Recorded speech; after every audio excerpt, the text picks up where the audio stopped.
Yo soy parte de la Red Nanda Perú y me ha tocado un tema que ayer lo revisaba y era bastante amplio. Todo lo que está relacionado a los diagnósticos enfermeros en enfermedades emergentes y reemergentes, ¿no? Entonces, tenemos que partir de conceptos, ¿no? Como la OMS conceptualiza que es lo que es enfermedades emergentes, que son las enfermedades nuevas producidas por agentes no identificados anteriormente a nivel mundial, a nivel local, que ocasionan un problema en la salud pública. Por ejemplo, nosotros tenemos, ahorita que nosotros podríamos decir el problema de Guillain-Barré es una enfermedad emergente. No, porque nosotros ya hemos tenido casos esporádicos de Guillain-Barré, pero no hemos tenido como se ha presentado este año, ¿sí? Pero sin embargo, si nosotros tuviéramos, por ejemplo, ahorita está pasando una corriente de una gran incidencia de casos de ébola en una parte de África, donde la OMS está declarando estado de emergencia en esa localidad, porque es un país que no tiene recursos. Entonces están pidiendo ahora apoyo económico para el país que necesita para poder responder a su epidemia que tienen de ébola. Para ellos ya es una enfermedad, ya no es emergente para ellos, vendría a ser una enfermedad reemergente. Pero si en el caso de nosotros tuviéramos en Perú un caso de ébola, acá en Perú, ya sería para nosotros una enfermedad emergente. Entonces, ¿y cómo conceptualizamos lo que es reemergente? Reaparición de una enfermedad conocida cuya incidencia ha aumentado en los últimos 2 décadas. Por ejemplo, tendríamos ahorita lo que está pasando ahorita en el Perú, los casos de Guillain-Barré, ¿no? Tendríamos eso, lo que es, y otras enfermedades que vamos a ver. Sin embargo, tenemos que hablar, cuando hablamos de las enfermedades emergentes y reemergentes, tenemos que hablar ahora cómo está la salud concebida para este siglo XXI, ¿no? Por ejemplo, tenemos los cambios demográficos, influyen mucho porque hay una transición epidemiológica, ¿no? Ahorita nosotros, por ejemplo, nos llama la atención ahora, nosotros nunca hemos tenido tantos casos, ahorita estamos, si no me equivoco, en 550 casos de pacientes positivos de Guillain-Barré. Y nosotros siempre hemos visto en los históricos, y en los históricos hemos tenido en el año 4, 5 casos o 10 casos, pero nunca en el tiempo que estamos pasando, nunca hemos tenido casos que se hayan presentado en 3 o 4 meses 500 casos. Entonces, ¿qué nos llama la atención esto? Hay cambios demográficos, tenemos una transición epidemiológica. ¿Y cuál es el cambio demográfico que estamos viendo nosotros? Nosotros tenemos bastante desplazamiento de personas y hemos recibido a nuestros hermanos venezolanos. Y nosotros, discúlpeme si hay alguno que sea de Venezuela, pero nosotros no sabemos cuál es la carga de virulencia que ellos tienen en su organismo. Probablemente la carga de virulencia sea más fuerte que la carga de virulencia que nosotros tenemos. Probablemente ese virus para ellos es más específico, en cambio nosotros somos más susceptibles. Entonces por eso es que analizamos, y yo estaba leyendo ayer y comentaba mucho la parte epidemiológica, que probablemente la incidencia que tenemos de los casos de Guillain-Barré tiene que ver mucho por el tránsito que hemos tenido de los compañeros venezolanos. Entonces, vemos que esto influye mucho, y este cambio climático que lo estamos viendo ahora, estamos en temperaturas ahora muy bajas nosotros, y nosotros no hemos tenido, si retrocedemos a ver los históricos de las temperaturas en Perú, el año pasado y este año, en Lima las temperaturas han bajado bastante, y a mí me llama la atención que este cambio climático este año no haya salido tanta propaganda, podríamos decir, o tanta comunicación en los medios televisivos. El anteaño pasado era puro cuántos niños morían en Puno, en Ayacucho, en Cusco, por infecciones respiratorias agudas. Y teníamos bastante mortalidad, sobre todo en los menores de 5 años. Pero este año yo no he escuchado mucho de eso. Y todos los años pedíamos apoyo con abrigo para llevar a esa población. Pero este año no se ha escuchado. Este año solamente ha sido el problema de Guillain-Barré. Pero sin embargo, este cambio climático tiene que ver mucho con las crisis humanitarias. Y esto influye en la salud mental y lógicamente esta salud mental vamos a tener un mundo interconectado que tenemos que ver que vamos a tener una presión social. Va a haber una presión social y finalmente va a haber una presión tecnológica. Esta presión social, nosotros presionamos para que el Estado nos dé salud. Pero también la presión tecnológica, tenemos muchos avances en la parte tecnológica, equipos nuevos, cosas nuevas, que tenemos también que tener en los establecimientos de salud. Y ahora, con mucho más razón, los hospitales, si aquí hubiera una epidemia, pero epidemia, del problema de Guillain-Barré, los hospitales no están en capacidad de manejar eso, porque cada hospital tenemos en los cuidados intensivos 6 o 8 camas, y de ahí no tenemos más ventiladores, y esos pacientes necesitan ventiladores. Entonces, este aspecto tecnológico y el aspecto social, nosotros tenemos que tener en cuenta cuando hablamos de la salud en el país, y que en el siglo XXI tiene que ver mucho. Entonces, pero no solamente eso tengo que ver, sino que también tengo que evaluar la transición de riesgos. Nosotros tenemos todos estos riesgos en el país. Tenemos estos riesgos que tienen que ver mucho con el desempleo, la inseguridad, la migración y la pobreza. Y todos estos riesgos lo tenemos. Mala higiene, tenemos hacinamiento, la vacunación es incompleta. ¿Cómo es posible que tengamos todavía casos de sarampión? La Organización Mundial de la Salud dice que todos los niños tienen que ser vacunados. Y nosotros y Bolivia somos países que tienen casos de sarampión. Y hay casos que son de aquí, y hay casos que son exportados. Entonces tenemos una gran debilidad de esto. Tenemos este gran problema, la desnutrición. Tenemos el gran problema, la desnutrición. Tenemos el otro problema, que tenemos un hacinamiento en los servicios de emergencia. Las poblaciones de tercera edad. No hemos pensado nunca que nuestro país, nuestra pirámide epidemiológica iba a cambiar. Nosotros siempre hemos pensado que íbamos a tener niños, niños, niños. Pero ahora no tenemos tanta población niña, tenemos ahora más población adulto maduro. ¿Dónde van a ir ellos? Por eso que los servicios de emergencia están siendo atendidos ahí y ocupan espacio. Ocupan espacio para el paciente que viene en riesgo a su salud. Y podemos ver la contaminación ambiental, el alcoholismo, que vemos ahora hoy en día mucho en los jóvenes adolescentes. Hay jóvenes adolescentes que no están yendo al colegio porque son alcohólicos, o jóvenes que van al colegio mareados, o jóvenes que van a los colegios y los padres piensan que están en el colegio, y cuando los jóvenes están en otras cosas. Entonces, esto ha influenciado mucho en la salud. Y lo otro que tenemos, la proliferación de vectores, la contaminación ambiental, y no podemos dejar, pues, el gran problema que tenemos, hipertensión y diabetes. Y el otro problema, tenemos gran obesidad. Y esta obesidad no solamente es en adultos, la obesidad es alta en los niños. Es muy alta ahora en los niños. Entonces, son factores que tienen que ver cómo nosotros queremos modular los perfiles de la salud en la población. Y tenemos que ver los determinantes de la salud, ¿no? Los determinantes de la salud, que esto siempre nos enseñaron en epidemiología, ¿no? Los determinantes de la salud, para poder yo identificar dónde es el riesgo y dónde tengo que trabajar, ¿sí? Estos determinantes tienen que ver mucho con la transición demográfica, cómo van avanzando los riesgos en los países, en nuestro país, cómo va la transición tecnológica y por qué no decir la transición epidemiológica.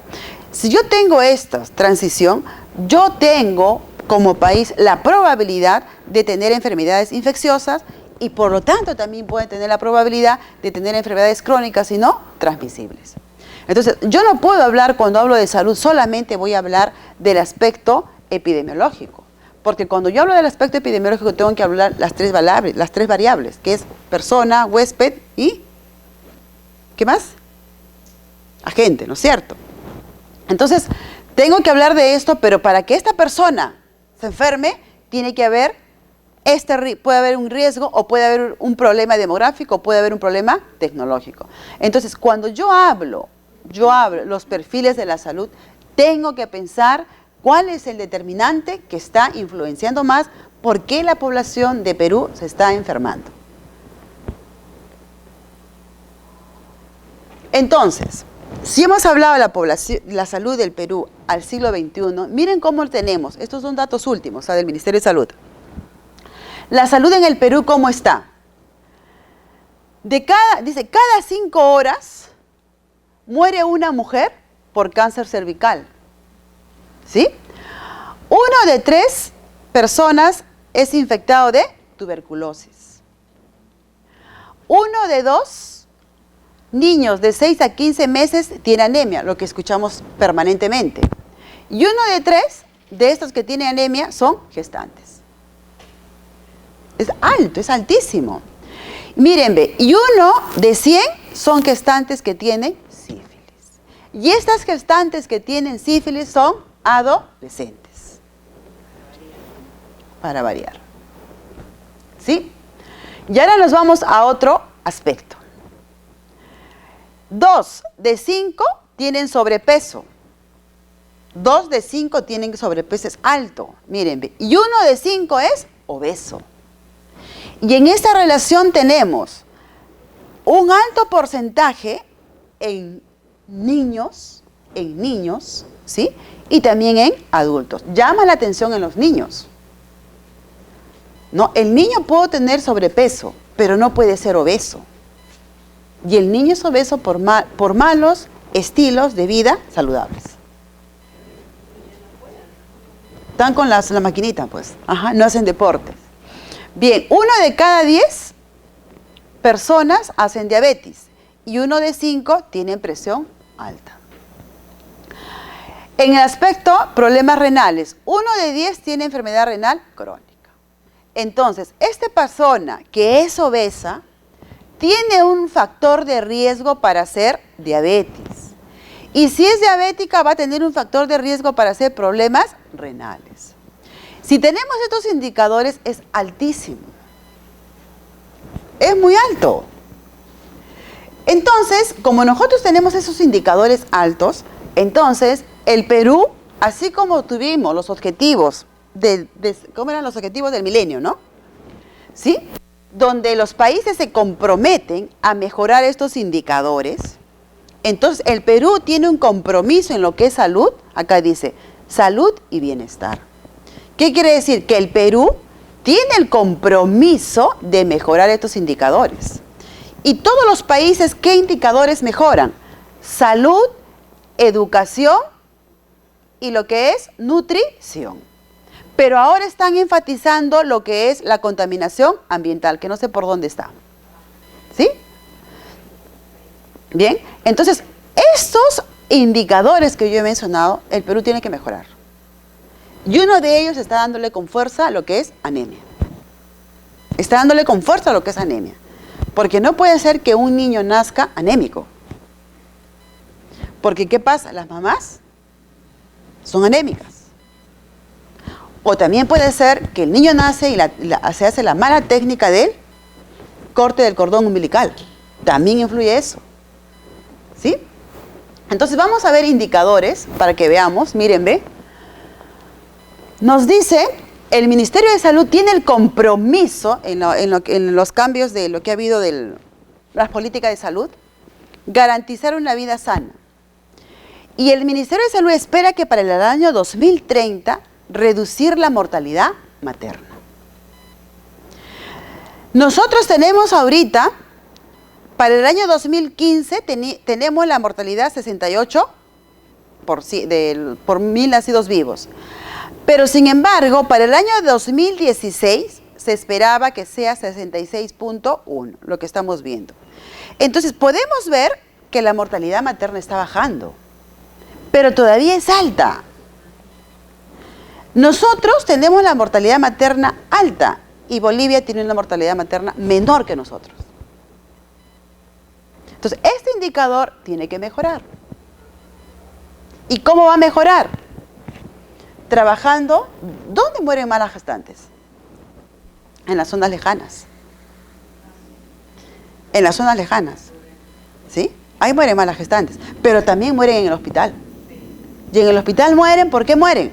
Porque demora el parto en nacer, demora mucho el expulsivo, el niño nace mal. El niño nace mal y porque hacen tanta presión en útero y la madre termina haciendo atonía. Y termina con hemorragia, terminan sacándole el útero y la madre muere. Entonces eso no puede pasar en un hospital. El gran problema, esta es una enfermedad reemergente. Este es un problema reemergente que el Perú tiene y que no lo podemos mejorar. Miren, ve cuántos casos, mira, la población tenemos, la morbilidad por tuberculosis, 30.954. Tenemos nuevos casos de tuberculosis, 27.000 casos. Casos nuevos de tuberculosis, los resistentes, 16.000. Las multidrogo, 1.381. Y las XDR, 121. Estamos hablando del año 2016. Nos falta 17 y 18. Si en este tiempo es alto, ¿y quién tiene el mayor porcentaje de tuberculosis XDR? Lima Metropolitana y el Callao. Y vemos dónde están priorizados. Madre de Dios, estos son los departamentos que tienen mayor porcentaje de tuberculosis. Pero ahora ya no nos contagiamos de la tuberculosis simple, nos contagiamos de la multidrogo resistente. Y lo que preocupa es uno que la población, y lo que nos preocupa a nosotros como personal de salud. La mayoría de los enfermeros, los médicos y los técnicos se están contagiando con tuberculosis multidrogo resistente. Y algunos que están haciendo XDR. Y eso preocupa. Y aquí viene, el Estado nos está dando a nosotros las mascarillas. Nos da. Pero ¿qué pasa también en nosotros? Que no utilizamos la mascarilla. Nos dan mandiles, no nos ponemos. Entonces también, ¿aquí el Estado me va a cuidar a mí, Roxana Ponte? No, uno mismo tiene que cuidarse. Entonces, esto es una situación bastante delicada en nuestro país. Y tenemos los centros de excelencia del manejo de los pacientes multidrogo resistentes. ¿Dónde tienen? Hospital María Auxiliadora, Hospital 2 de Mayo, Hospital Hipólito Unanue y el Hospital Carrión. Ahí son los centros de excelencia para el manejo de los pacientes con tuberculosis. ¿Pero qué tipo de tuberculosis? Los multidrogo resistentes y los XDR. Y son jóvenes. Son jóvenes que tienen XDR. Y lo peor aún, son códigos, pacientes VIH, y hacen XDR. Y nosotros que trabajamos ya sabemos, el paciente que es inmunodeprimido tiene el riesgo de hacer tuberculosis. La malaria es otra enfermedad reemergente. Años estamos con la malaria y no podemos trabajar, no podemos bajar los índices de malaria. No se puede bajar malaria. Miren cómo está malaria. El Perú al año 2017, pero hemos bajado, pero tenemos casos. Pero siempre tenemos los países del oriente, son donde hay mayor número de casos. ¿Y quién tiene mayor número de casos de malaria? Lo tiene Loreto. El que tiene más malaria es Loreto. Y los amarillitos son los que tienen los departamentos que tienen casos de malaria. Pero acá, que en los casos de malaria tenemos dos tipos de malaria, ¿no? Una es la falciparum y la otra es, ¿recuerdan? Hay dos tipos. Una es la que nos da, ¿cómo se llama? Fiebre, pero el otro tipo de la malaria es la que da la malaria hemorrágica. como el dengue. Entonces, ahí hay que preocuparnos. Porque si el paciente, el mosquito le pica, porque es por el mosquito, y es el tipo de hemorrágico, ese paciente, el 99% fallece. El 99% fallece. Pero este indicador estamos bajando. Miren, cuando hay picos es justamente cuando hemos tenido las épocas de lluvia. Por ejemplo, estos casos aumentan ¿cuándo? Enero, febrero, marzo, que es lluvia para el oriente. Acá tenemos otro caso para el 2030. Este es un problema también, la hipertensión arterial. La hipertensión arterial, miren, dice, según la región, dice, los mayores porcentajes de personas de 15 años a más de edad presentaron presión arterial alta, por encima del promedio nacional. ¿Qué departamentos? Callao, Lima, en menores porcentajes, Madre de Dios, Ucayali y Cusco. Entonces, ya yo sé que en esos departamentos tienen mayor incidencia de hipertensión arterial. Entonces ya debemos estar pensando, trabajar duro en promoción de la salud. O sea, las que trabajamos en el primer nivel tenemos que trabajar duro en promoción de la salud. Y si estamos en hospital también hay que educar a los pacientes. El otro gran problema que tenemos, diabetes mellitus y tratamiento médico en los últimos 2 meses. Y podemos ver, acá tenemos la selva, la sierra, la costa y Lima. Y miren, los 3 están casi iguales. O sea, ya no hay diferencia. En los 3 tenemos diabetes. Entonces, ya vayamos pensando que vamos a tener mayor número de pacientes cardíacos. Vamos a tener mayor número de pacientes que van a necesitar hemodiálisis. Y vamos a tener mayor número de pacientes con problemas de desplazamiento por la amputación que llevan en miembros inferiores. Entonces ya los políticos tienen que pensar, ya sus políticas no son lo mismo. Los políticos ya tienen que pensar en este problema que tenemos. No hemos mejorado nada. Miren, estamos igualitos. Yo digo, ¿alguna mejoría? Mírenme, 14, 15, 16, 14, estos son hombres, mujeres, estamos igual. Entonces, ¿qué está pasando? Nosotros mismos no nos cuidamos. Y llega el problema de la obesidad.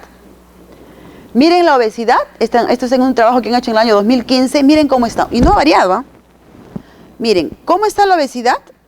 ¿En quiénes somos más gruesitas? Las damas. Las damas somos las más gruesitas. Y los varones son más light, ¿sí? Entonces, pero sin embargo, podemos ver que en los 3 años se mantiene igual. No hemos bajado. Tanto en el hombre como en la mujer no hemos bajado. Estamos subiendo y esto también está considerándose como una enfermedad reemergente. Entonces, ¿qué nos dice? Que también tenemos que fortalecer lo que es abuso de sustancias activas, ¿no? Los estupefactantes y el consumo nocivo de alcohol. Miren cómo tenemos el crecimiento de alcohol. Miren cómo tenemos. Acá tenemos infecciones respiratorias agudas, es el primer problema. Depresión, accidente de tránsito, está en el tercero, en morbilidad. Después tenemos bajo peso, prematuridad, está alto. Y acá podemos ver todas las patologías. Los marrones son años de vida potencialmente perdidos. ¿Qué quiere decir eso? Que está muriendo gente más joven. Y al país no le conviene que muera la gente joven, porque la gente joven es la que hace producir al país. Eso preocupa, mira. Muchas neumonías. ¿Sí? Problemas mentales y lo que es violencia. Miren cómo ha ido aumentando. Problemas mentales y incluye el síndrome de violencia. Miren cómo ha ido y cómo va aumentando. Y si estamos para el año 2017, ¿va a aumentar? Ahorita estamos viendo tanta violencia, eso ha aumentado también. Miren cómo ha aumentado. De 860 ha aumentado, prácticamente 100% ha aumentado.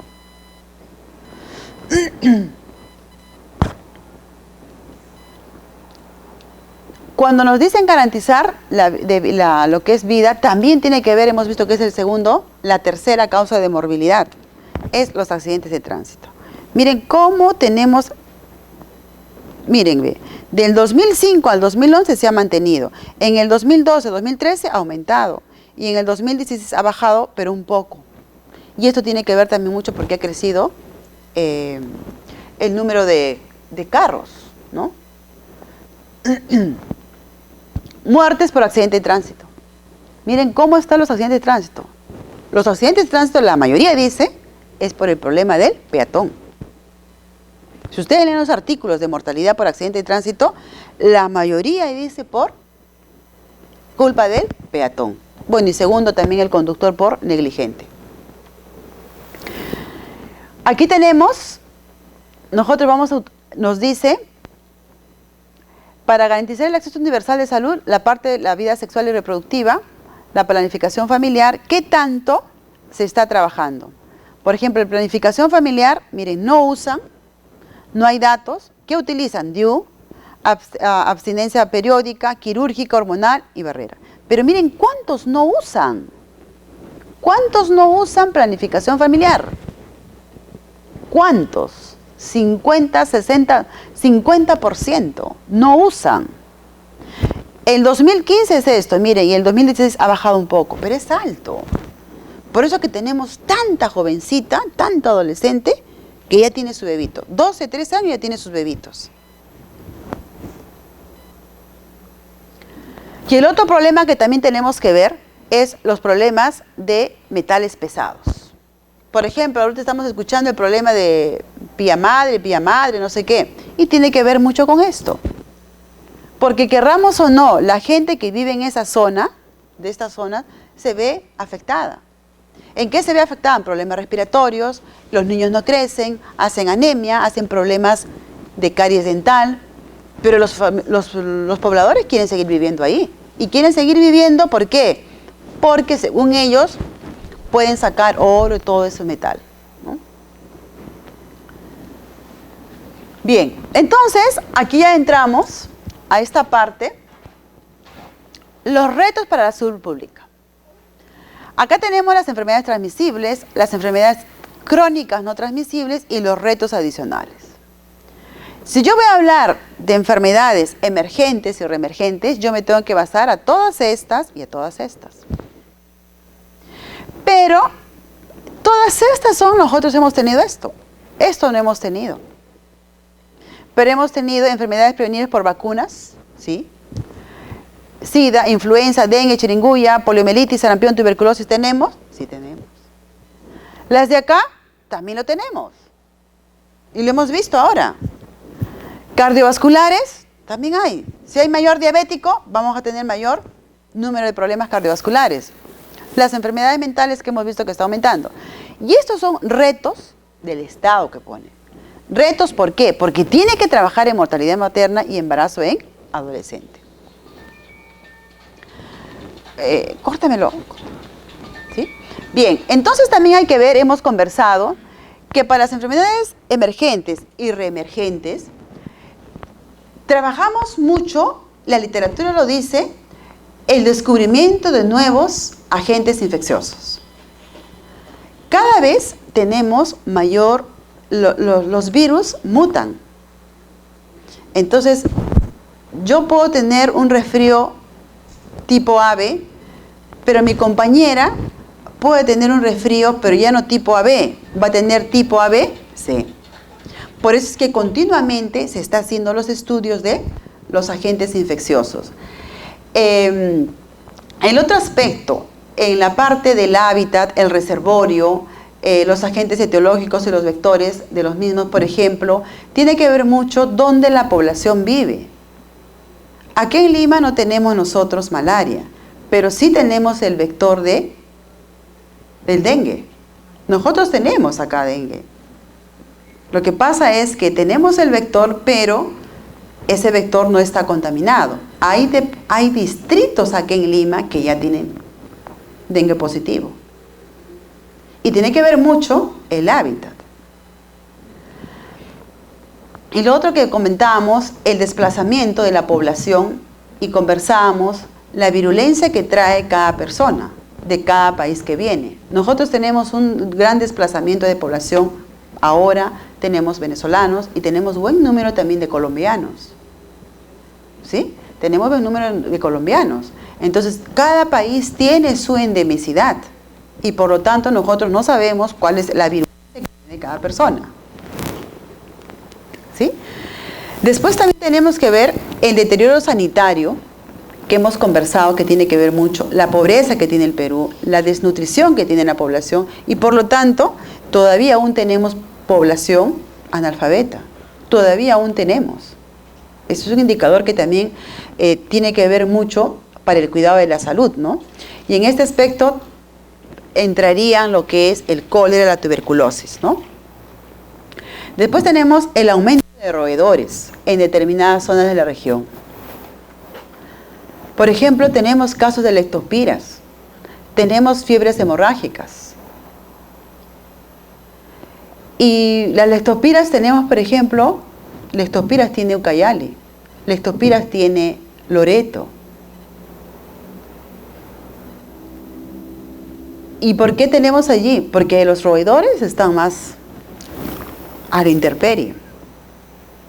Entonces la gente deja sus alimentos y los roedores eliminan sus necesidades básicas y lo ingieren y con eso se contaminan. Hubo una vez una extranjera que se contaminó con leptospirosis. ¿Qué pasó con esa extranjera? Fue a Iquitos y compró atún. Compró atún y la americana no limpió la lata, no lavó la lata del atún antes de abrirlo. Entonces ella lo ha abierto, ingiere el atún y a los 3 días ella empieza a presentar fiebre, temperaturas altas, malestar general y lo hospitalizan. Y cuando lo hospitalizan dicen, pero no tiene nada, no tiene neumonía, todo está normal, es un problema viral. Pero después empiezan a indagar, le toman la muestra para leptospiras y sale positivo. Por eso es cuando uno compra los alimentos enlatados, no porque lo compro de WOM, de Metro, es limpio, tenemos que lavarlo. Entonces tenemos el uso de tierras modificadas, la tierra también, donde producen los alimentos, utilizan, ahora, ¿qué utilizan? ¿Cómo se llama? Que hacen para que echen a la papa, a la cebolla para que crezca, los fertilizantes, los insecticidas, los fertilizantes que utilizan. Eso también indirectamente nos hace daño. ¿Por qué creen que ahora está introduciendo qué alimentos? Ahora está introduciéndose como decir, la moda de comer alimentos. ¿Cómo le decimos?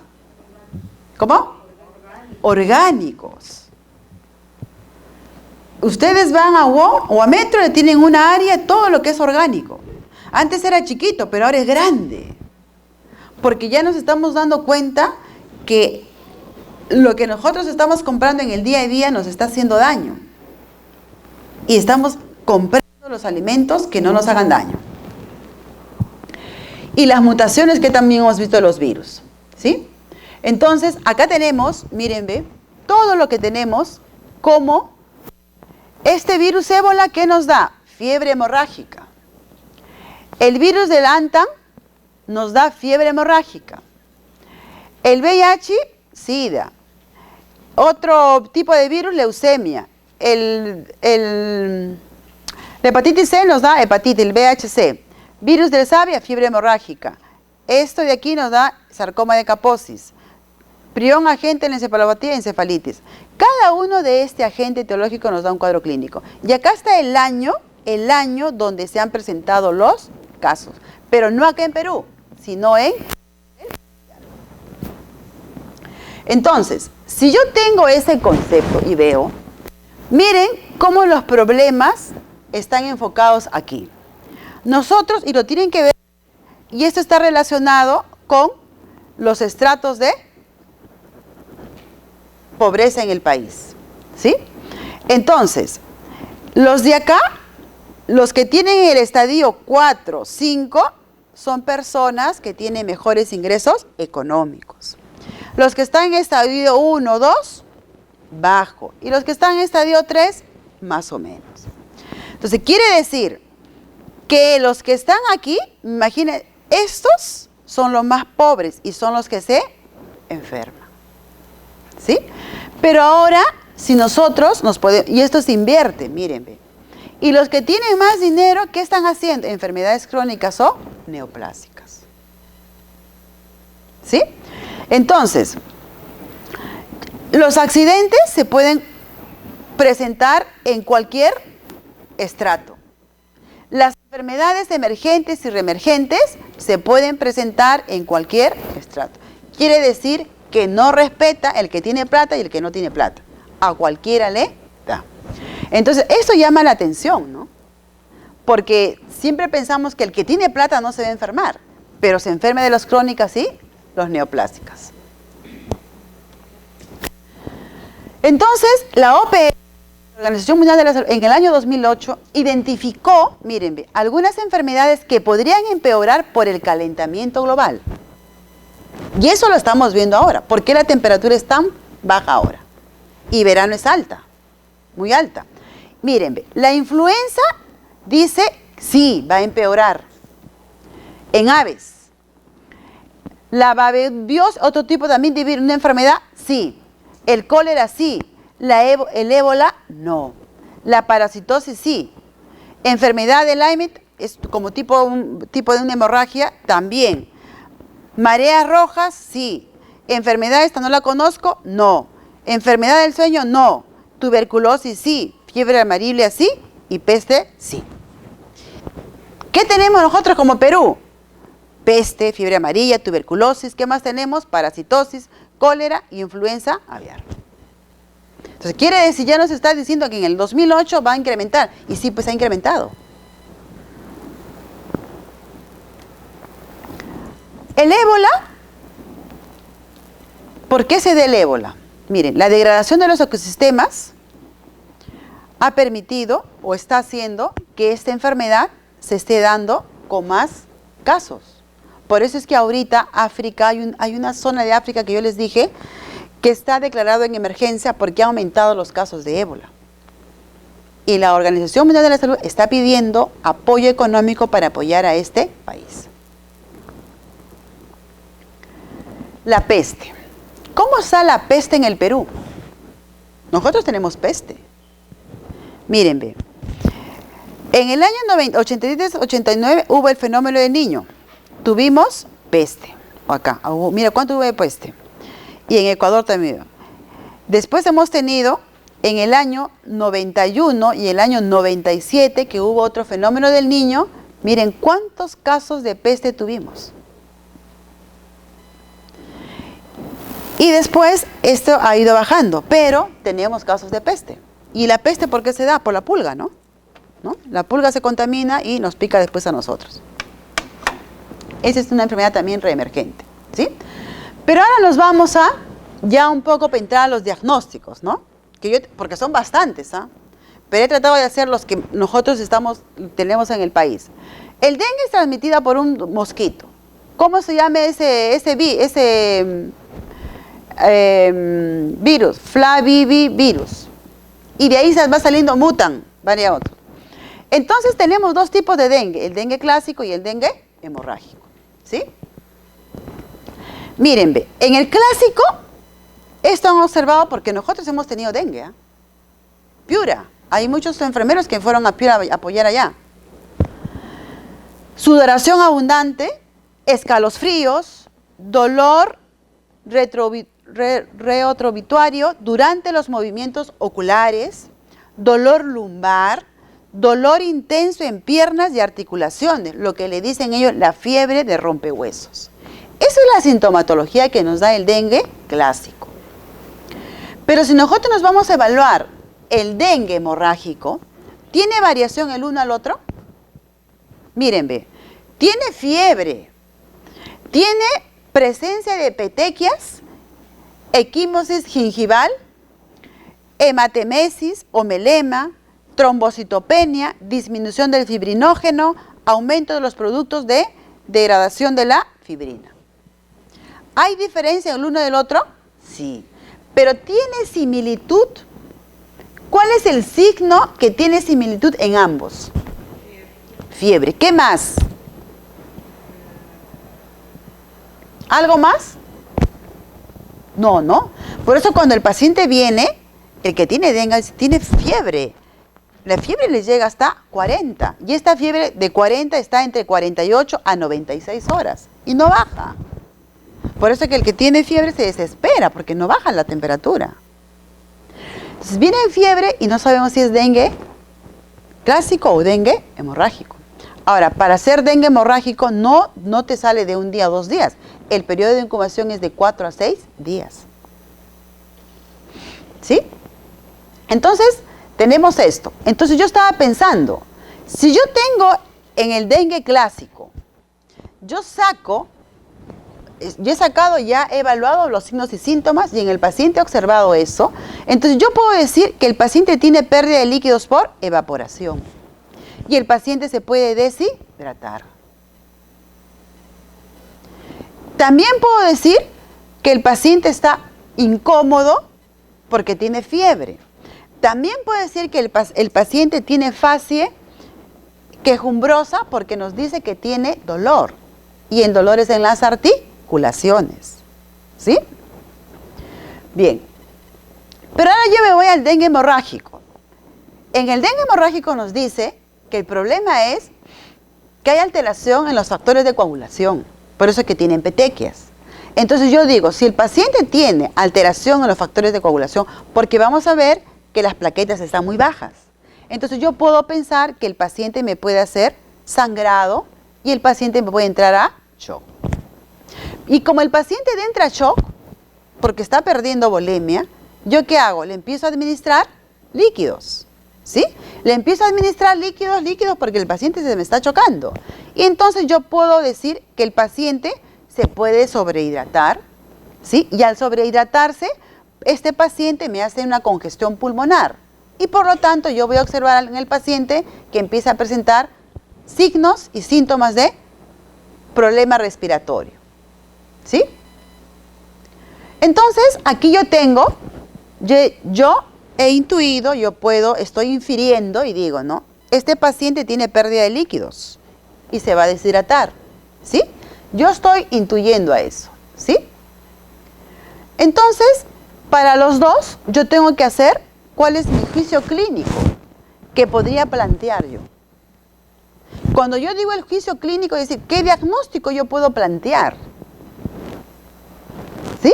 ¿Qué diagnóstico? Porque ya yo tengo la sintomatología, ya yo he hecho mi juicio, ya acá tengo, yo estoy sacando, estoy infiriendo. De acá me estoy orientando, ya estoy infiriendo yo. ¿Sí? Entonces yo digo, si tienes el paciente, yo voy a pensar. Recapitulo yo eso. Tiene todo esto el paciente. El paciente va a referir todo esto. Entonces, yo creo que el paciente me va a hacer este problema. Y si me hace este problema, yo puedo plantear mi juicio clínico. Y mi juicio clínico va a ser hipertermia porque hace fiebre. ¿Pero por qué me hace fiebre? Porque está aumentada las tasas metabólicas. Y le voy a poner evidenciado porque tiene temperatura de 40, y si tiene una temperatura de 40, el paciente tiene aumentada la frecuencia cardíaca y el paciente tiene también aumentada la frecuencia respiratoria. Yo no le puedo poner que tiene patrón respiratorio ineficaz, porque el problema no es ventilatorio. El paciente está respirando rápido porque tiene temperatura de 40. ¿Sí? Después yo planteo que tiene dolor. ¿Por qué dolor? Porque todo me dice acá. Y yo le voy a observar al paciente. El paciente le duele todo el cuerpo. Tanto es el dolor que el paciente lo tira a la cama, no quiere levantarse. Yo les digo esto porque yo he visto en mis compañeros, cuando hubo el apoyo a Piura, de mi hospital salió un grupo de enfermeros. Y fueron a Piura a apoyar al personal de allá. Y cuando se vienen, los dos que fueron de mi hospital terminaron haciendo dengue. Terminaron haciendo dengue y no sabíamos si era el dengue clásico o el hemorrágico. Y los dos estaban tirados en la cama, hacían fiebres altas. ¿Sí? Por eso es que cuando yo hacía esto, recordaba esto. Entonces yo voy a poner dolor, agente biológico evidenciado por fase dolorosa, cefalea, porque también dice que hay cefalea, ¿sí? Hipertermia, por la misma hipertermia. Y yo voy a poner un diagnóstico de riesgo. ¿Sí? ¿Por qué voy a poner un diagnóstico de riesgo? Porque yo tengo acá pérdida de líquidos. Y si el paciente sigue con fiebre, va a perder líquidos. Por eso que le pongo riesgo de déficit de volumen de líquidos y el factor relacionado a estados hipermetabólicos alterados. ¿Sí? Después, para el dengue hemorrágico, acá tenemos la sintomatología, ¿sí? La sintomatología. Acá lo que yo estoy pensando que puede ser, ¿sí? Y he planteado estos diagnósticos porque también me hacen fiebre, hay dolor y acá le estoy poniendo riesgo, también pierde líquidos, pero le estoy poniendo riesgo de sangrado y riesgo de shock. ¿Sí? Entonces, ¿qué quiere decir esto? Yo no voy a hacer que el paciente pierda volemia porque yo lo voy a estar controlando. Yo no voy a hacer que el paciente entre a shock porque tengo que estar controlando. Entonces, ¿dónde tengo que trabajar? En los factores de riesgo. Entonces, ahora tenemos esto. Los periquitos de cada una. ¿Sí? Estos son bonitos, pero nos traen problemas. ¿Sí? Entonces, esto nos da las infecciones por hantavirus. Acá también hemos tenido casos. ¿Y dónde ha habido casos? En Huaraz. Casos positivos. Y leyendo esto, hay todo lo que nos dicen bien, todos los serotipos que tienen este problema de hantavirus, pero los que dan mayormente el cuadro clínico, la fiebre hemorrágica con síndrome renal y lo otro, el síndrome pulmonar por hantavirus. Esto se encuentra en los roedores. El virus, este virus se disemina a través de la orina y las heces, ¿sí? La transmisión se produce entre roedores, ¿sí? Los seres humanos se contagian al inhalar aerosoles procedentes de los excrementos de los roedores, ¿sí? Evidencia reciente sugiere que ocasionalmente puede ocurrir la transmisión de persona a persona. Esta fiebre hemorrágica con síndrome renal empieza como un síndrome pseudogripal, empieza con gripe y puede progresar al shock, hemorragia, insuficiencia renal. Entonces, a mí ya me está diciendo que este problema puede progresar con shock, hemorragia, insuficiencia renal. Ya me está diciendo la literatura. Los signos y síntomas de este problema de hemorragia con síndrome renal, miren lo que se parece a lo que hemos hablado de dengue. Fiebre, cefalea, lumbalgia y dolor abdominal, hemorragias conjuntivales, petequias, 90% puede presentar eritema facial, bradicardia relativa, hipotensión leve, puede hacer shock, insuficiencia renal al cuarto día, convulsiones con menor porcentaje. Si yo estoy leyendo eso, yo voy a revisar, pero tiene mucha similitud con el dengue. Entonces cuando hablo de estas enfermedades, tengo que pensar en descartar. Si es dengue, le tengo que tomar la prueba. Si me sale negativo, debo pensar en esto. ¿Y cómo yo voy a indagar esto? Preguntándole al paciente dónde vive, de dónde estuvo, qué comió, de dónde compró. Empieza a hacer el análisis epidemiológico. ¿Sí? El diagnóstico se basa generalmente en pruebas serológicas, el PCR, la tasa de mortalidad oscila entre 6 y 15%, es alta, y el tratamiento se hace con esta ribavirina por vía intravenosa. Bien. Y se toman los exámenes para ver cómo están los electrolitos, la función renal, el tiempo de coagulación y el examen de orina. Entonces yo tengo los datos, signos, porque esto yo voy a evaluar en el paciente. Yo evalúo esto en el paciente y yo puedo plantear estos diagnósticos. ¿Hace fiebre? Sí, hace fiebre. ¿Puede hacer dolor agudo? También nos dice que tiene dolor. ¿Sí? ¿Qué más me dice? ¿Riesgo de déficit de volumen de líquido? Sí, ¿Por qué? Porque el paciente hace fiebres altas, ¿sí? ¿Puede hacer riesgo de sangrado? Sí, porque tiene alterado el factor de la coagulación. Este virus altera el factor de la coagulación. ¿Riesgo de shock? Sí. Si sangra, puede entrar a shock. Y riesgo de perfusión tisular periférica renal. Y también puede hacer riesgo de lesión. ¿Por qué? Porque el paciente en menor porcentaje puede convulsionar.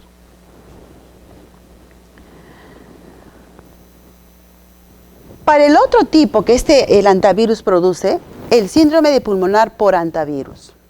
Esto se ha dado, lo han identificado en Estados Unidos. Igual, tiene la misma, mira, pseudogripe, porque en pocos días causa edema pulmonar no cardiogénico. El diagnóstico se realiza con pruebas serológicas, la tasa de mortalidad está entre 50 y 75%. Esta es más alta que la anterior. El tratamiento es sintomático. Acá, miren, es diferente. La infección se transmite a los seres humanos por inhalación de los excrementos de los roedores.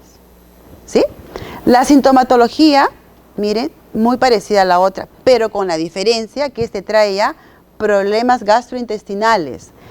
Trae edema pulmonar no cardiogénico al cuarto día. Hipotensión arterial, puede presentarse una combinación de los dos.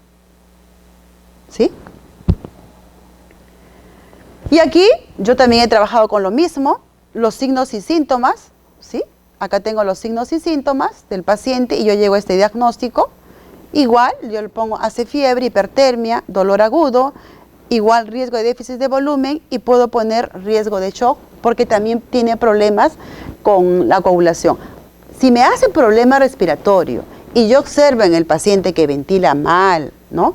Yo puedo plantear en este caso patrón respiratorio o deterioro del intercambio gaseoso. Si el paciente manifiesta problemas respiratorios, que de hecho lo va a presentar porque afecta más a la parte respiratoria.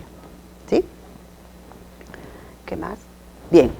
Acá, para terminar, nada es imposible si no los proponemos. A veces nos quejamos que no tenemos tiempo para reflejar nuestro trabajo. Y nunca agradecemos a las personas que en el día a día aseguran que enfermería tiene un cuerpo de conocimientos. Por ello, durante el trabajo que se realiza en las diferentes áreas, apliquemos la célula de enfermería como es el proceso de atención del cuidado. Entonces, animémonos a amar lo que hacemos. Gracias. ¿Preguntas? Miren, en realidad esto es bastante amplio. Y yo he tratado de sacar lo que acá en Perú se ha dado. Si trabajamos con malaria, es muy parecido a dengue. Sobre todo